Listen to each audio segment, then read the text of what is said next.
পাহাড়ি অঞ্চলের মানুষজন কতটা পরিশ্রম করে ধানের চাষাবাদ করে আমরা কিন্তু অনেকেই জানি না। আজকের ভিডিওতে আমি আপনাদেরকে পাহাড়ি অঞ্চলের চাষাবাদ সম্পর্কে অনেক অজানা কিছু দেখাবো। ভিডিওটা পুরোপুরি দেখলে তাদের সম্পর্কে অনেক অজানা তথ্যগুলো জানতে পারবেন। শুরুতেই দেখতে পাচ্ছেন এখানে ধান লাগানো হবে, এই জন্য জমিকে প্রস্তুত করা হচ্ছে। আর এই কাজগুলো নারী পুরুষ সবাই একসাথে করে। দেখতে পাচ্ছেন এখানে ধানের বীজ রোপণ করা হচ্ছে একটা বিশেষ পদ্ধতিতে, যেগুলো আমরা সমতলে করি না।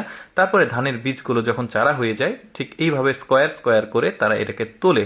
তারপরে যেভাবে ধান লাগায় দেখতে পাচ্ছেন একটা একটা করে ধানের চারা লাগাচ্ছে। কতটা ধৈর্য চিন্তা করুন। শুধু যে এইভাবে ধান লাগায় তা কিন্তু না, এই জমিটাকে একটু ভালোভাবে লক্ষ্য করে দেখুন। পাহাড়ের থাক কেটে কেটে কি চমৎকারভাবে এটাকে জমি প্রস্তুত করা হয়েছে ধান লাগানোর জন্য।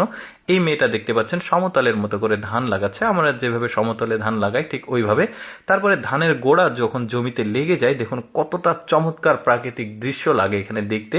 সামনে যে সাদা তুলোর মতো দেখছেন এগুলো হচ্ছে মেঘ। সমুদ্রপৃষ্ঠ থেকে পাহাড়ি অঞ্চলগুলো কিন্তু অনেকটা ওপরে হয়, আর এখানে কিন্তু মেঘগুলো জমির সাথে লেগে থাকে, হাত দিয়ে মেঘ ছোঁয়া যায়। কতটা চমৎকার পরিবেশ দেখুন।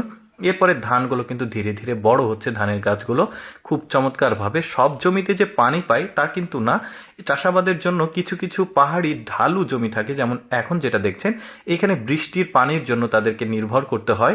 যখন বৃষ্টি হয় তখন এই ধানগুলো খুব চমৎকারভাবে হয়, কিন্তু এখানে তারা পরিচর্যা করছে দেখতেই পাচ্ছেন। ধান যখন কাটার সময় হয় এই ধানগুলো একটা বিশেষ প্রক্রিয়া